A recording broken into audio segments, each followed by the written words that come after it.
Hi, everybody. It is January 22nd, Wednesday, January 22nd, and hopefully today you are up to this point in the lesson plans where we're going to talk about taking the argumentative timed writes that you did, which you're working to combine for a draft one, which is due on Friday, and finding sources to back up the arguments and the claims that you're making. So for this paper, you're going to need to have claims, clear claims with research and evidence that backs up those claims. So what we're going to do is we're going to talk about this in terms of the synthesis essay itself and how to write it for the AP exam, but we're also going to use it to talk about how you just incorporate sources in general, something that I've seen a few problems with in your papers in the past. So first, when you use a source in the synthesis essay, it's one way that you can use it is to state your position and then back it up with an idea pulled out of a source. That is called authoritative evidence. It's using an authority on the subject to back up your own opinion or ideas. That's not the best way to use sources. The best way to use sources is finding specific evidence that supports what you have to say, that doesn't merely restate what you have to say. But let me give you an idea. Let's say that you're writing about positive or negative effects of advertising on our lives, and you want to make a point that it's impossible to escape the influence of ads. So one of the sources that you find in that, source A, discusses the growth of advertising in mid-20th century America. All right, this is what it says. The most important and most multidimensional of the forces shaping youth culture was mass communications.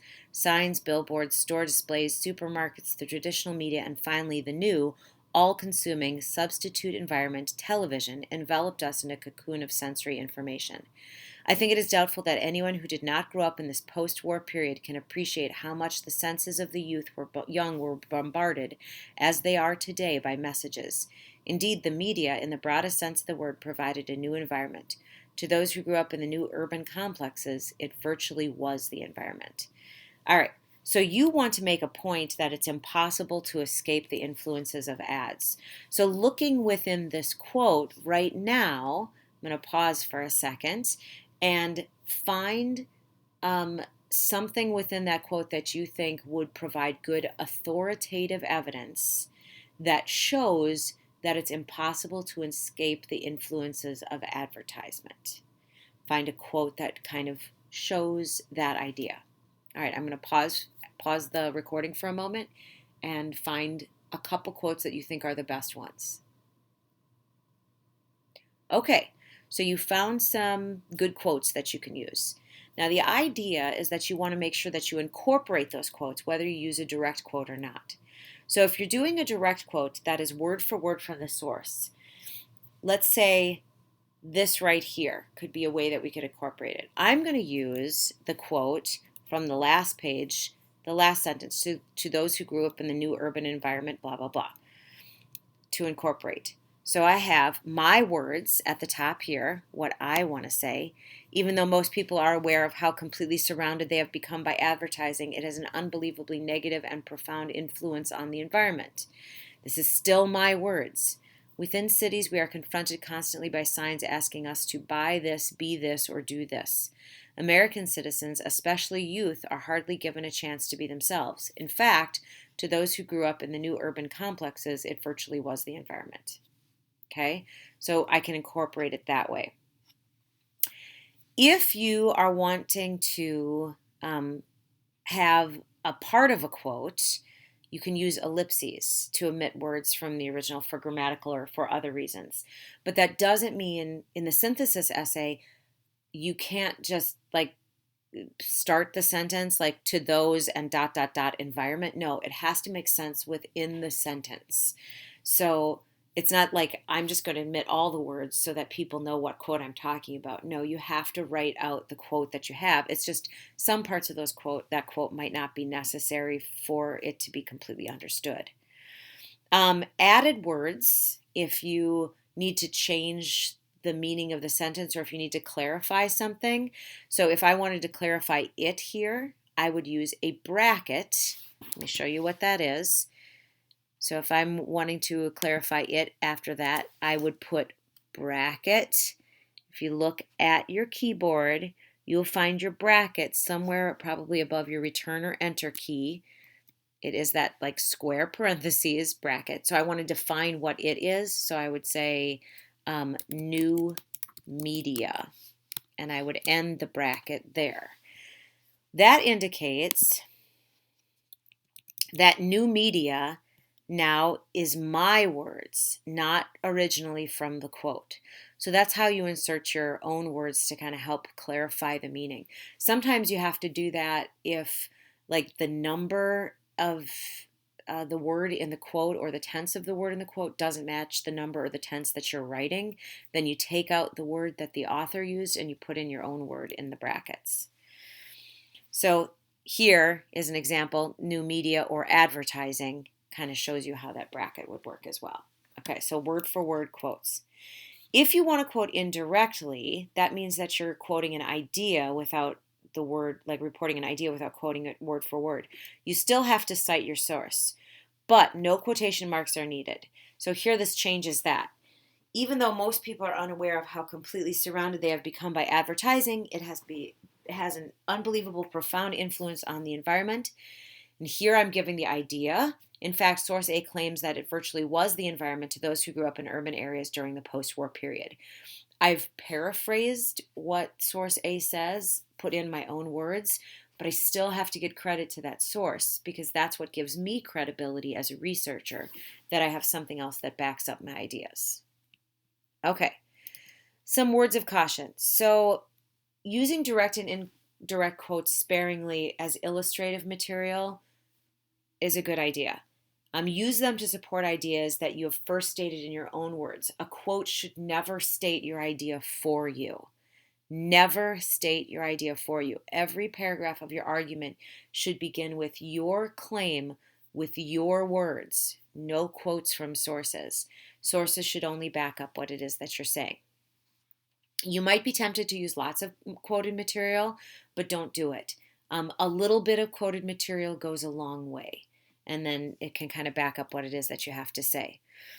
In a synthesis essay, you don't want the quotes to dominate your essay or the sources to dominate your essay. That's a good way to get a 1 or a 2 on the synthesis essay and not, the 4s or 5s that we're looking for. And because the AP exam is a test of your writing ability, it's not your ability to quote others or to find quotes. I mean, it does look for you being able to find good quotes and test you on that, but it's more about how well you write and use quotes to help support your own writing. Okay, let me give you an example of a paragraph with too many quotes. Even though most people are unaware of how completely surrounded they have become by advertising, it has an unbelievably profound influence on the environment. So far, so good. The person's own words, nothing quoted. But all of a sudden, we get this quote: signs, billboards, store displays, supermarkets, the traditional media, and finally the new all-consuming substitute environment, television, enveloped us a cocoon of sensory information. It is clear that anyone who did not grow up in this post-war period, blah, blah, blah. There is nothing other than the first sentence that is that own writer's thoughts, and that indicates a poor writer. Good writers include their own thoughts and use the sources just to help back up their thoughts a little bit. They don't let the sources write their own essay. Plus, this writer didn't even cite the sources, so that would be considered plagiarism. Okay, paraphrasing is the best way to kind of go about doing this, to be honest, because it does a couple of things. When you paraphrase, you're restating someone else's idea in your own words. It has the same information and should be roughly the same length. So that's what that second one, indirect stating of the sources. The good thing about paraphrasing is it shows that you are a better writer, because you can take a direct quote from a source and you can manipulate it so that it sounds better and works better in your own paragraph. It also shows that you know how to incorporate a source in the text citation and not just in parenthetical citations. Okay, commentary is super important. So the sources provided on the exam are only meant to give you information and to stimulate your thinking about the issue. They could also give you ideas to discuss in your essay and maybe some evidence. But if you want to write an essay that stands out from everyone else, don't try to draw too much from the sources, but to comment on them, because everyone has the same 6 or 7 sources, and you want your essay to stand out and stand apart. So you can respond to the sources by commenting on the ideas in the source. Although source A says blah, it is clear that blah. You can comment on their reasoning or their points of view or their use of evidence or what they've left out. For example, you can critique the source. The author of source B offers a short-sighted view of this topic. To a point, I agree with the author of source B, although he doesn't carry the argument far enough. To strengthen his case, he should have included. You can actually write about the sources. In source B, the author says that, an assertion that supports my own view. I would add, however, that, yes, in synthesis writing, you can use first person. You don't want to do it that much, but you can. Clearly, the author of source B has a bias against blank, a failing that weakens her argument. Okay, good. That's how you add commentary about the sources and what the sources have to say.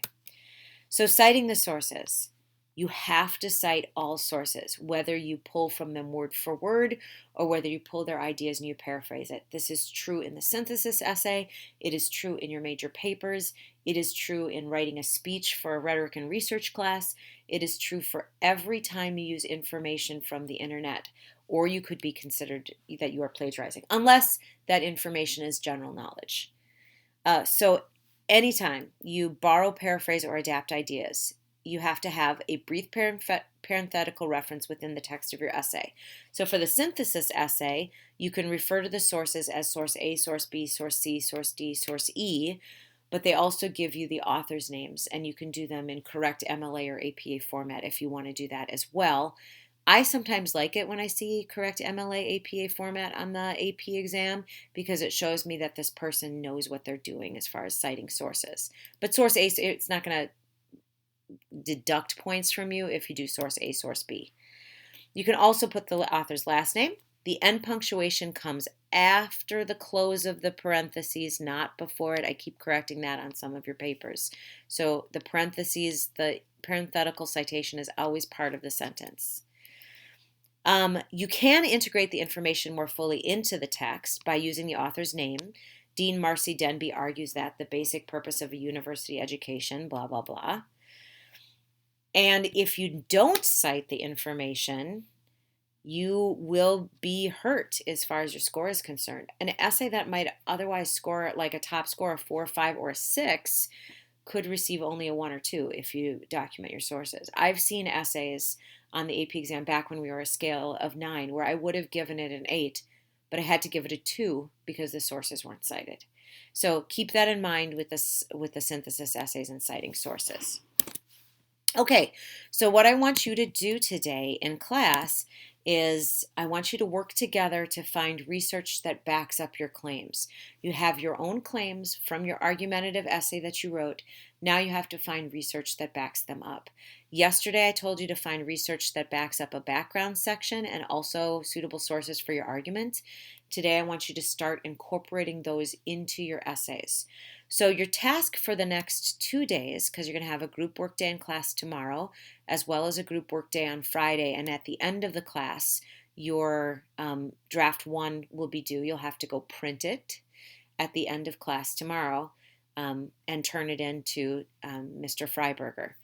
So for the next 2 days, you are working as a group to help combine everything into your argument, background or your information that includes anything that backs up the claims that you want to make. So it's a good idea, you don't have to, but it's a good idea to pull claims from every person's argumentative essay. Here's the best claim from this essay, here's the best claim from this essay, or here's a claim that that will be able to find great evidence to support and kind of start working in that way. But begin by combining those essays together to create a really strong argumentative section. I would say you want to have at least 3 claims that support your side, maybe 4. So look at all of your essays and come up with what are the best claims that you have together. All right, I will be back again tomorrow for another screencast and talk to you a little bit about Toolman organization.